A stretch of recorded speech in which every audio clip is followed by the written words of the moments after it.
Hi there, welcome to tonight's live stream. I'm pretty excited about this recipe because today is a very special day here in New Zealand. I'll just make sure my sound is switched off. Yes, it is, perfect. Here in New Zealand, we've got, I've got sound going on everywhere. Here in New Zealand, we've got a very special day known as Anzac Day. And so to kind of remember those that fell at Gallipoli a long time ago, I thought I'd do a bit of a reinvention of Anzac biscuits. So the story behind Anzac biscuits, if you don't know, is that the women that were left behind during World War I, they created biscuits that they could send to the troops at the front line, and these biscuits had to last the distance. So they had to have ingredients in them that were made from real food and natural kind of preservatives. They couldn't put baking powder in there or anything like that. They had to use things like golden syrup, and they had to use ingredients that they could get. They used baking soda instead of baking powder, and they included ingredients like coconut, things that would give the troops a lot of energy. They were made with white flour as well. But for most people who are like me and they're carbohydrate intolerant, this beautiful traditional biscuit that I grew up with, which was one of my favorites, I can't actually eat. So I had to look at how I could actually transform that recipe into a version that would suit my health and suit my lifestyle. But first of all, hi Sharon, good to see you. Hi Lynn, no sound there? Well, I've got sound here, you probably can't hear that, but I've got sound, I think we're all good. Yes, you might need to refresh your screen. Hi Tony Narang, good to see you. Zaya Sajid, good to see you as well. Now, while I'm going through tonight's recipe, if you've got any questions about your own health journey, feel free to ask questions. So a traditional Anzac biscuit was made up of white flour, which I've got here. The best ever Anzac biscuits, I used to write a blog about Anzac biscuits and try them all around New Zealand, was actually made of two types of coconut. So I've only got long grain coconut in here. In the recipe, which is on the front page of my website, I actually suggested that you use coconut flakes. The reason being, the traditional recipe is actually made with steel cut oats or oatmeal. And of course, while that's kind of okay on the glycemic index, I tend to keep away from any grains like that. So you can use, that's my website by the way, and you can find the recipe on there, it's on the front page. So I'm using long grain coconut, but long grain and desiccated is really nice, or you can add some coconut chips into here as well. Really cool. Almond meal to replace the flour. And because one of the key ingredients in this recipe was actually golden syrup, I've had to kind of recreate those flavors in a different way. Now, if I was making a raw food smoothie, I would actually use a mix of cashew nuts and medjool dates to create caramel. In this instance, I'm not using medjool dates. I'm actually going to grind up my other ingredient as a bowl full, a cup of walnuts. So I've got a cup of walnuts, a cup of shredded coconut, and a cup of almond meal. So that's to replace the key ingredients that make up this recipe. And unlike the traditional recipe, which had to be well preserved, I'm actually using an egg. So the traditional recipe didn't use eggs at all, because they wouldn't last the distance when they were sent across the seas. And to add to the kind of caramel flavor, because I'm not using actual caramel, I'm going to use a little bit of vanilla essence, and it kind of gives you that same kind of feel and the flavor and the aroma of traditional Anzac biscuits. Right, so we're going to get started straight away. Good evening back to you, Sharon Sawyer, by the way. The first thing we're going to do is I'm going to grind up my walnuts. I adore walnuts. They're incredibly good for your health, and they're super, super tasty. So fantastic. Really, really good to know that all of the nuts in the different nut families, apparently the medicinal benefits of each nut is reflected by the shape. So for example, pecan nuts and walnuts are really good for brain health. Who knew that? This is the stuff I've been learning as in my own health and wellness journey. And all of the nuts are great. If you look at the shape represents the organ that it's related to that will help your health. So there you go. Give this a quick whiz. Looking good there.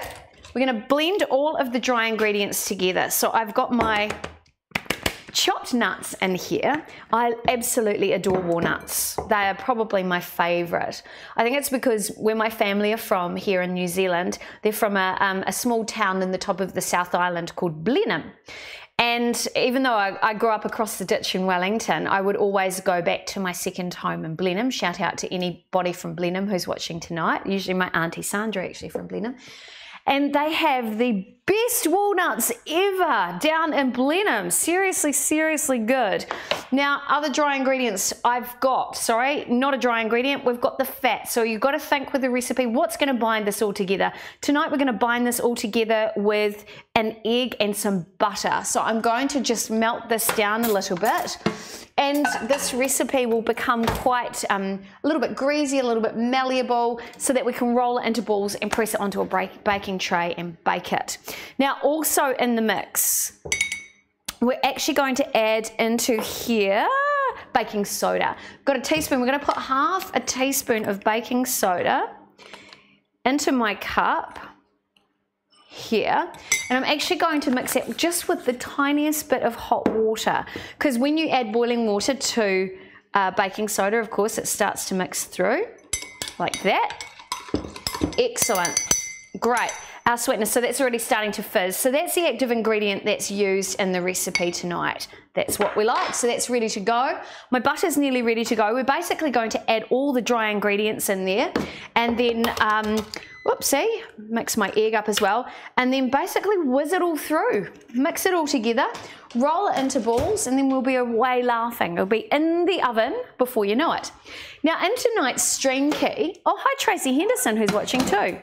In tonight's stream key, I actually did state that we were going to make an Anzac slice, and that's really what I love about this recipe. By the way, I'm going to whiz up my egg at the same time.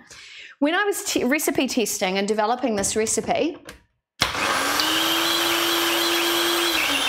looking good, I wondered if I could do something different and turn this into a slice. So this recipe itself, you could, instead of rolling into balls and making biscuits, you could actually press the entire load of the ingredients into a tin like this. So it's a loose bottom, like a flan tin.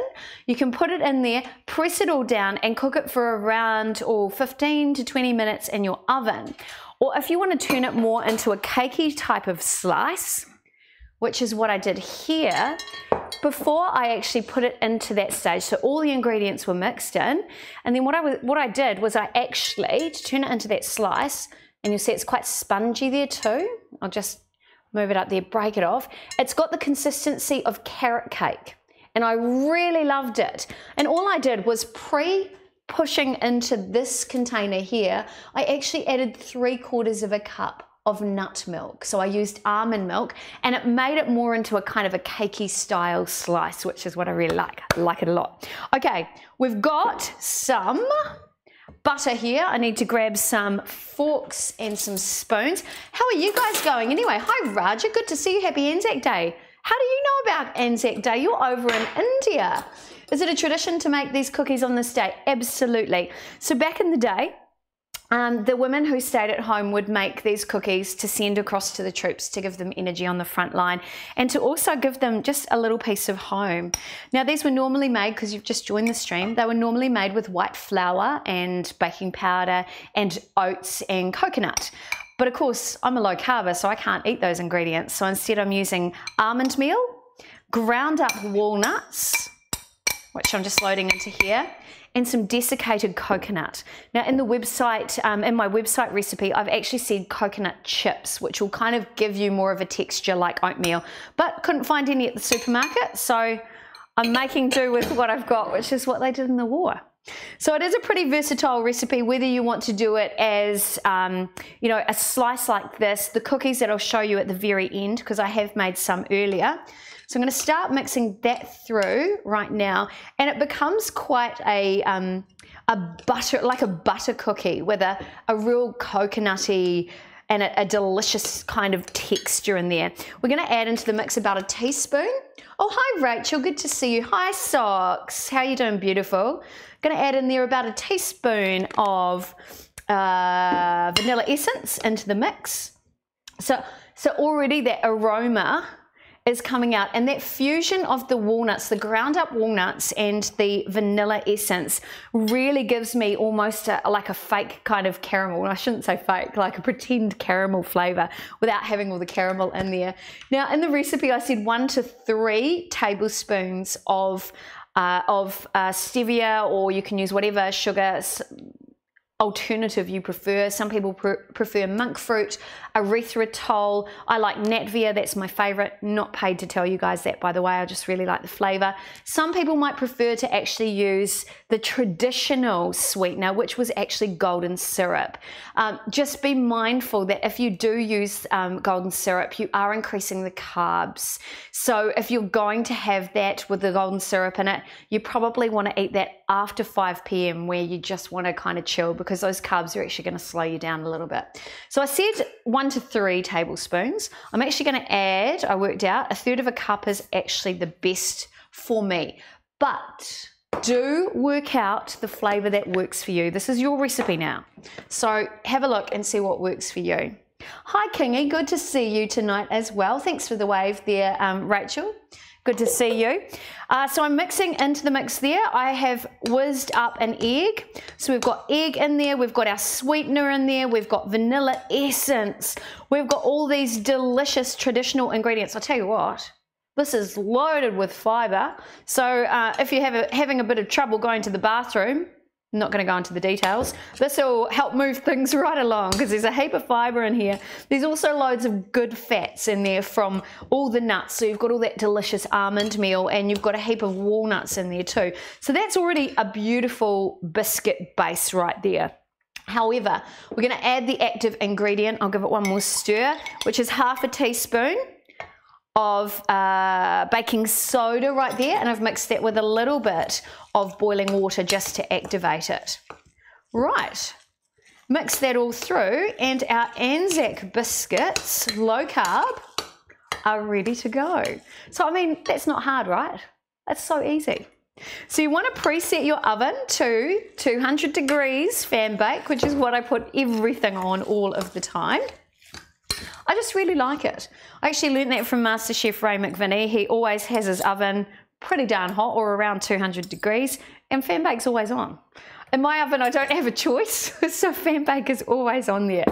Right, now at this stage, if you are going to turn this into a slice, like our cakey slice down the front here, which I really like, it's not terribly sweet, so you might want to put a low carb icing on there. I just had a bit of mix on my finger. It's very much like a carrot cake kind of texture with those beautiful Anzac flavors coming through. However, if you want it less cake-like, so that is, at this stage, I would add 3/4 of a cup of nut milk. So I used almond milk. Again, I want to add a little bit more protein in there, and that's what almond milk will do. So that will turn it into a cakey slice. If you want it more like an Anzac cookie slice, you take this and you press this into your tray like this. Use a flanton with a loose bottom. It will be delicious. The key to making a good slice out of this mixture is to cut it while it's still warm. So as soon as you pull it out of the oven, you want to cut it through, and then it will hold its shape once it cools down. And the sugars in there, which is in this instance stevia, that will all caramelize and hold everything together. Oh, hi Janine Ringio, good to see you too. Oh, Raji, you've popped over to the other channel. Good to see you on the other channel there as well.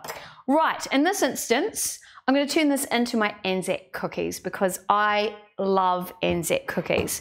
We've got all of our ingredients in there. Grab a baking tray. This is one I actually used earlier, and I thought, well, you know, I'm going to use it again. It's fantastic. It's already pre-greased for me. And you're just going to take little tiny handfuls of the mixture, roll it into a ball, and then just like our grandmothers and great-grandmothers would have done, you're just going to roll it up and pop it onto your tray. Now, about this stage, I actually love the smell so much. I actually want to eat the mixture. I'm not going to, because you do have a raw egg in there, but it just smells divine. So good. So you've preheated your oven, 200 degrees, fan bake, looking real good there. And then we're going to put those on. They will cook really quickly. So in around 8 to 10 minutes, that will be ready. So they are a really good option if you've got all these ingredients, which should be staples in your pantry anyway. If you've got these ingredients in the cupboard, which you should do if you're a low carber like me, you'll be able to whip these up. So if unexpected guests turn up to the door and you need to have a cup of tea with something delicious, this is your little piece of deliciousness. I mean, how good is that? So cool. And they cook super fast. And they are tasty as heck. That's what I love about them too. Some people do prefer to make them smaller. Look, it's entirely up to you. Or you can press it into that tray. So really, you can do what you like with the recipe once it's yours. I would even, if this was me doing something with it, I would even use this as the base for a cheesecake. So I would press it into a tray, a bigger tray, and bake it down. And then use some cream cheese and some cream, whip it up with some vanilla and some stevia through, and I would actually use this for a cheesecake base. But do cook it because you do have an egg in there. Looking delicious. Rachel Thompson, hope to see the recipe soon. Recipe is on the front page of my website, moniquebradley.tv. Now on my website there's a heap of blogs on there about losing weight and how to change your mindset for success. And it also has the information about how you can join my private Facebook group. Now, in that Facebook group tonight at 7:30, I'm making dinner. So the group itself gets an extra live stream from me, you get extra recipes and you get support. So in that group you can message me and we can have a one-on-one Skype call and help you basically get to your weight loss and wellness goals. So that's where you can ask me questions like, Monique, how did you actually lose 40 kilos? And I will tell you. I'll give you the absolute truth and give you ideas on how you can perhaps achieve your own goals. Just having a look in the stream. Hi Patricia, good to see you tonight as well. Right, so this mixture, as you can see, makes quite a lot of cookies. It is really, really good. I'll just finish this tray. And then basically you pop them in the oven, 8 to 10 minutes. You'll know when they're cooked because I'm going to show you what color they come out when they're cooked. Now, if you've had an Anzac cookie from a store and it's really hard, chances are they've got their ingredients, their measurements wrong. A really good Anzac cookie, well, the secret to a really good Anzac cookie is actually, and I'm sharing this with you guys because I like you guys, you're all right. The secret is actually to mix your coconut. And mix your texture. You don't want to have too much sweetener in there. You don't want to have, if you're making traditional Anzac cookies, you don't actually want to add too much golden syrup. Too much butter, they can become a bit chewy. Too much butter and golden syrup, they become a bit chewy. Too much flour and they'll be too flaky. So it's about finding the right consistency. But basically a cup of each of your key dry ingredients. So a cup of ground almonds, a cup of ground walnuts, and a cup of coconut in whatever configuration you prefer, whether it's desiccated, the long coconut, shredded coconut, which is what I've got tonight, or the coconut chips or flakes, whatever works for you. Mix them up, and that's actually the right consistency. These are gonna go in the oven. I'm gonna pop them over here for the minute. They'll go in the oven for, like I said, around 15 to 20 minutes. I've got another half tray of mixture in there. So you're gonna make 2, 4, 6, 8, 10, 12, 14, 16, 18, probably make about 25 to 30, depending on the size of your cookies. So it's a really decent sized recipe. Pop that over there and let me show you the result, because just like television, here's one I prepared earlier. I do so love these cookies. Put them on a nice white tray. Here are my cookies. So you know they're the right color because they're kind of a goldeny brown. Let's have a look. The texture is a little bit different from some of the others, so still a little bit of crunch in there, which is what we like. Oh yeah, oh yeah, it's really good. Oh yeah, it's like a if you've ever had bran biscuits, it's kind of a mix between a bran biscuit and and Anzac. But you've got all those flavors in there. You've got a little bit of that caramel hit from the mix of the walnut and the vanilla. And you've got loads of coconut in there, which I think is what really makes these cookies. Oh yeah. Compliments to the chef. Thank you. So it's a really great cookie. Super easy to make, as you've just seen. And after, oh, thank you for all the hearts there. That's very kind of you. Hi, Tracy Marie. Happy birthday, by the way. And thank you for your kind comment there, Raja, saying that I'm looking all glowy. What's up? I'm actually really healthy. Thank you for asking. And I use great skincare. So that's probably the secret. So, oh, hi, Brooke, as well. Welcome to tonight's live stream. So these are my cookies. Let me just see how many I've made. 2, 4, sorry for touching them. 2, 4, 6, 8, 10, 12, 14, 16, 17. I might have eaten a couple. Just putting it out there. It'll make a minimum of 20 to 24 cookies depending on the size. And the best part is if you're a low carber like me, this is fuel. This is food that's great for your gut. So as I mentioned earlier, if you're feeling a bit backlogged down there, this is really going to help shift things along. Loaded with good fats, loaded with fiber, loaded with protein as well. So this is really great for your body if you're trying to achieve your goals with weight loss, living a low carb lifestyle. So there you go. What do you think of that? Pretty easy, right? Super, super easy. As I mentioned earlier in the stream, if you want the recipe, you just head to my website, moniquebradley.tv, all the details of that recipe, plus the details on how to turn that from a cookie into an Anzac slice. Seriously, so easy. All the details are there already loaded into the website. Give them a whirl and let me know what you think of that recipe. For me, it's a pretty darn close alternative. In fact, these for me are better than the store-bought Anzac cookies. Just putting it out there. Rate myself much. Oh, you want me to save you some, do you, Russell? I'll see what I can do. Who knows when I'm going to see you? They might be all gone. But I'll tell you what, they're so quick and easy to make. You tell me next time you come to visit, I'll make you some. They're that easy. All right, team, got to head away in 8 minutes. I've got another live stream coming up, but that's in my private Facebook group. Tonight I'm making a really good dinner recipe, super, super fast. To be able to be part of that private group, all you need to do is head to my website and sign up with your subscription, and then we'll make the magic happen and help you achieve those goals, eating real food. All right, time for me to go. Thanks very much, and thanks to Pete, who's behind the camera and in the production booth at the moment, making all of this technology happen. He is amazing. Thanks, guys. See you soon. Have a great rest of your week.